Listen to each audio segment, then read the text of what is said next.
अस्सलाम वालेकुम। हम ना शॉर्ट क्वेश्चन बताने वाला हूँ। ये चैप्टर 2 के इम्पॉर्टेंट शॉर्ट क्वेश्चन है। देखो एक क्वेश्चन हमारे पास उन्होंने, क्योंकि एसओ में हमें कहा गया है कि राइट द साइंटिफिक नोटेशन वाला क्वेश्चन पूछ सकते हैं। अब इस तरह से हमें फॉर्म आई हुई है तो हम तो इसको सिंप्लीफाई कर सकते हैं, क्योंकि 0.5 लगाएंगे, लेफ्ट से राइट से जंप लगा रहे हैं तो कितना 1 2 3 4 10 की पावर 4 लिख देंगे। 5.3407 10 की पावर -4 ये हो गया। अब इसका क्वेश्चन जब आएगा राइट एंड साइंटिफिक नोटेशन में, ये जो नंबर होते हैं ये नंबरों को आपस में पहले मल्टीप्लाइड कर लेना है। ठीक है, इन नंबरों को आपस में क्या कर लोगे, मल्टीप्लाइड। अब 10 की पावर -3, 10 की पावर 3 है, ये माइनस है, ये 4 है, तो हम अलग से -3 + 4 लिख लेते हैं। तो क्या होता है हमारे पास, एक बच जाएगा 10 की पावर 1, मतलब 10 बच जाएगा 10 की पावर 1। अब इन दोनों को आपस में मल्टीप्लाइड करेंगे, फिर जब कैलकुलेटर से आप सिंप्लीफाई कर सकते हैं, मल्टीप्लाइड करके फिर पॉइंट लगा देंगे। ठीक है, अभी find the values of unknown आई हुई है। जब अननोन वैल्यूज आपको आई हुई है, मैंने कंसेप्ट दिया था इनको आपस में क्या करना है, चेंज करना होगा। जब अननोन वैल्यूज होगी 2 की पावर ये इधर आ जाएगा, x + 1 = 64। अब 64 का आपने एलसीएम निकालना होगा। अगर मैं कहता हूँ 64 का यहाँ पर मैं एलसीएम निकाल लेता हूँ तो क्या आता है, देख लें। आप कैलकुलेटर पे डिवाइड करते जाना, जो नॉर्मल स्टूडेंट हैं, तो आपके पास ये आ जाएगा 2 और 8। देखें ये हमारे पास आ रहा है 2 4 हमारे पास हो गया, फिर 2 1 2 2 2 द 4 ये आ गया। कितने 2 आ रहे हैं, 1 2 3 4 5 6। अब क्या लिख दूंगा, 2 की पावर x + 1 = 2 की पावर 6। इनको कहीं सा लोड मारो तो ये कि x + 1 = 6 आता है, तो x + 1 = 6, x = 6 - 1 करेंगे तो 5 आंसर आ जाता है। ये ओवरऑल इस तरह से क्वेश्चन आ गया। Find the values of unknown में हमने क्या करना, लॉग को चेंज करना। अब ये आ गया, कहाँ वैल्यूज ऑफ अननोन में आ गया, हमें पैटर्न है सर ने बताया हुआ था, इन दोनों को चेंज करना है। ये क्वेश्चन इस तरह से करना होगा। अब 2 की पावर 3 आ जाएगा इधर, x² - 1। अब इधर तो हम एलसीएम नहीं निकाल सकते, 2 कितना 3 टाइम मल्टीप्लाइड करोगे तो हमारे पास 8 आ जाता है, x² - 1 ये -1। अब देखें ये क्वेश्चन, आप देखें यहाँ पर मैं कर लेता हूँ सिंप्लीफाई। ये 8 आए तो 8, अब 8 -1 इधर आ जाएगा हमारे पास, ये वाला -1 मैं इसको इधर ले आया हूँ तो बोला इधर +1 हो गया, तो x² आ गया।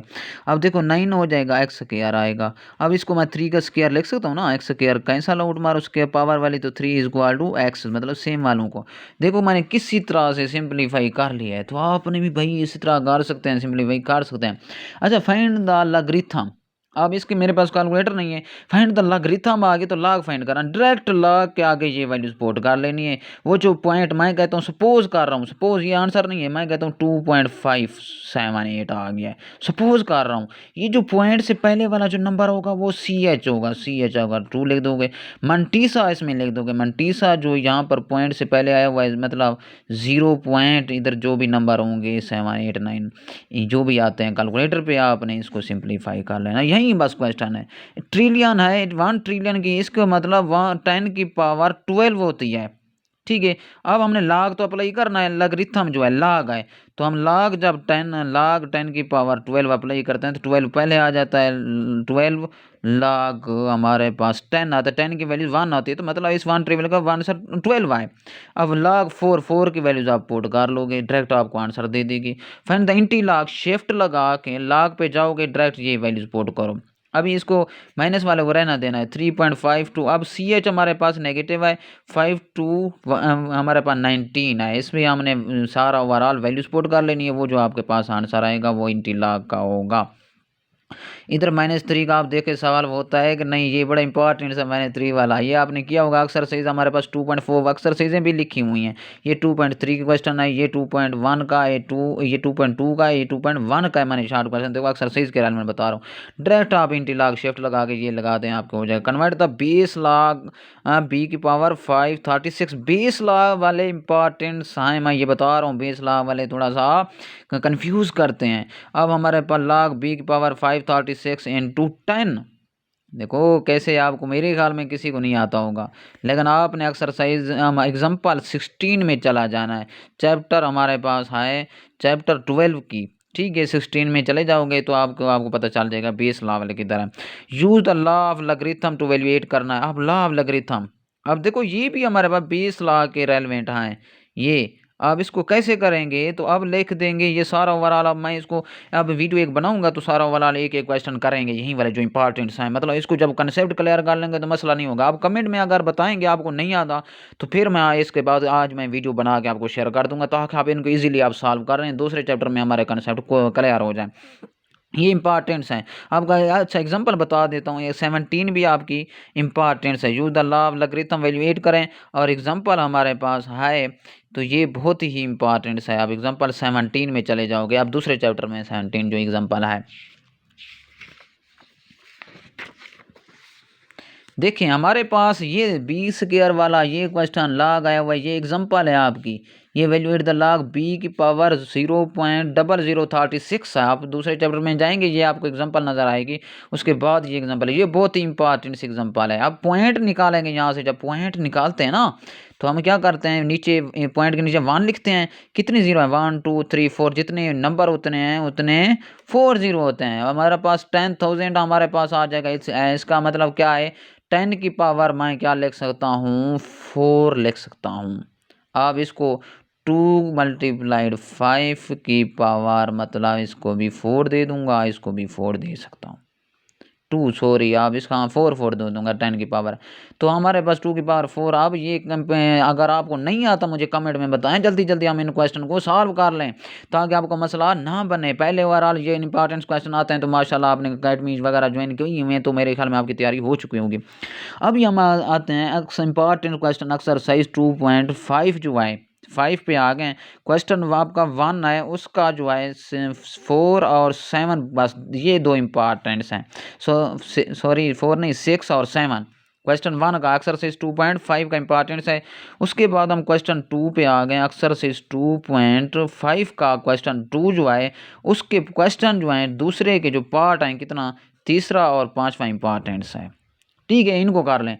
बाकी क्वेश्चन 3 है इसकी, ये कंप्लीट है, ये कंप्लीट है। मैं आपको बता रहा हूँ ये क्वेश्चन 3 भी कंप्लीट करो, क्वेश्चन 4 भी कंप्लीट करो। एक्सरसाइज हमारे पास 2.5 के। अच्छा एग्जांपल 18 हमारा अर्थक्वेक वाली ये पेज है, 40 पेज पे आपके एग्जांपल 18, इसको लाजमी करें। अच्छा find the number of digit find करते हैं। देखो हमेशा आपने क्या करा, नंबर ऑफ डिजिट वाला जब भी क्वेश्चन आया होता है तो आपने इस पे सिंप्लीफाई करना, लाग लगा लेने होते हैं। लाग हमारे पास 100 ओवर 100, 100 पहले आ जाता है, 100 लाग हमारे पास लाग आ जाएगा आगे 100। कैलकुलेटर पे लाग 100 की वैल्यूज निकालोगे, फिर उसके बाद मल्टीप्लाइड कर देंगे। मतलब 10 की पावर 2 लिख दूँ तो 200 आ जाएगा। तो हमारे पास सी एच क्या आता है, 200 प्लस 1। इसका डिजिट, नंबर ऑफ डिजिट का इक्वल टू होता है सी एच प्लस 1। जब आप लाग लगाओगे उसके साथ 100 मल्टीप्लाइड कर देना है। उसके बाद जो फर्स्ट वैल्यूज होती है पॉइंट से फर्स्ट वैल्यू उनको वाइड कर दोगे। मतलब मैं कहता हूँ 200 आ गई तो प्लस 1 करूँगा, 201 आ जाएगा इसका आंसर। ठीक है, इसी तरह आप log 50 करोगे, 50 log 5 आएगा। log 5 की वैल्यूज पुट कर दोगे, उनको आपस में मल्टीप्लाइड करोगे, जो पॉइंट से पहले वाली वैल्यूज बनती है। मैं सपोज कर लेता हूँ 2.05 आ गई है तो हमारे पास ये सी एच होगा, इसी को लेके हमने इसके साथ ऐड कर देना होता है। ये आपके कंसेप्ट पढ़े होंगे, नहीं पढ़े तो मुझे कमेंट में बताएं ताकि हम इन क्वेश्चन को इजीली सॉल्व करके अपने पैटर्न से इनको कॉन्सेप्ट लेके मतलब ही ना बने हमारे लिए पेपर में। हम काफ़ी सारा मेहनत कर चुके हैं। Lead the applying the law of logarithm, हमने क्वेश्चन अक्सर जो है 2.5 आपका वैल्यूएट आया होगा। लॉ ऑफ लॉगरिथम, हमें लॉ की वैल्यूज नहीं गिवन होंगी, अब हमने अप्लाई कर देना होता है। X is equal to log करना है। इसका क्वेश्चन हमारे पास है 4 5 6 7 और 8, ये इंपॉर्टेंट है, बाकी करने की जरूरत नहीं है। क्वेश्चन 3 एक्सरसाइज 2.6 का मोस्ट इंपॉर्टेंट है अर्थक्वेक रियल एप्लीकेशन का। यही यार इतने क्वेश्चन भी नहीं है, आपको सिंप्लीफाई करना आना चाहिए। इंशाल्लाह मेहनत कर रहे हैं तो कोशिश भी यही थी, आपको बता चुका हूँ। ओवरऑल हमें पता होना चाहिए क्वेश्चन आते किस तरह, हमें पैटर्न आना चाहिए। बेस्ट ऑफ लक, इंशाल्लाह दुआओं में याद रखें। अब कर नहीं आता ना, इन क्वेश्चन को नहीं आता, मुझे बताओ सर हमें ये क्वेश्चन नहीं आता, हमें ये करा दो, फिर ओवरऑल मैं करा सकता हूँ ना। अगर आपको ये शॉर्ट क्वेश्चन आपको समझ में आए तो इन पे हमने टाइम वेस्ट नहीं करना। जो क्वेश्चन नहीं आते तो उनको करना चाहिए। अब मेहनत करो, इंशाल्लाह अल्लाह ताला आपको फल देगा। अल्लाह ताला आप इंशाल्लाह तुम परेशान नहीं होना, अल्लाह ताला पे भरोसा करना है, अल्लाह ताला से दुआ करनी है कि अल्लाह ताला हमें हमने जितनी मेहनत की हुई है, बहुत ज़्यादा मेहनत की है, न्यू बुक थी, अब हम पे मेहरबानी कर दें, कोई आसान सा पेपर बनाओ, ताकि हम ईज़िली सॉल्व करें। जो क्वेश्चन हमने किए हैं, वही आए हों। तो माशाल्लाह, इंशाअल्लाह अल्लाह ताला से आप मदद करनी है और नमाज़ पढ़नी है, दुआ में याद रखना है मुझे भी, मैं भी आप लोगों के लिए खिदमत में हाज़िर हूँ, आपके लिए दुआ कर रहा हूँ। तो अल्लाह ताला आप सबको कामयाब करे, मेहनत करो, इंशाअल्लाह अल्लाह ताला फल देता है। सिर्फ़ मेन मकसद है कि आपको क्वेश्चन को समझना और परखना आना चाहिए कि हमने इसको सॉल्व आउट कैसे करना है। आगे किस्मत की बात है, आप थोड़ा बहुत लिखेंगे, खाली नहीं छोड़ना। पहले-पहले क्वेश्चन वो करना है जो आपको आता हो। शॉर्ट क्वेश्चन में आपको ये नहीं कि आपने 1 से सीरीज़ में चले जाते हो। पहले-पहले करते हो गलत हो जाता है, वो फिर क्रॉस लगाते हो। पहले-पहले रफ पेज पे करना है, फिर उसका आंसर निकाल के ना थोड़ा-सा टाइम देना पड़ता है। पहले 2 क्वेश्चन के लिए टाइम देना पड़ता है, ताकि आपके पहला जो इंप्रेशन जाए ना पहले पेज पे, वो मतलब अच्छा जाए। ये टेक्नीक सीखनी है। इंशाअल्लाह आपने पहले रफ पेज को फ़ॉलो करके सारा आसान करोगे, तो ये ईज़ी मतलब मैंने शॉर्ट क्वेश्चन बताने थे, मैं बिज़ी हो गया था थोड़ा, मैंने कहा कि आपको शॉर्ट क्वेश्चन ना चैप्टर 2 के रेलेवेंट बता दूँ। Best of luck, thank you so much, अल्लाह हाफ़िज़।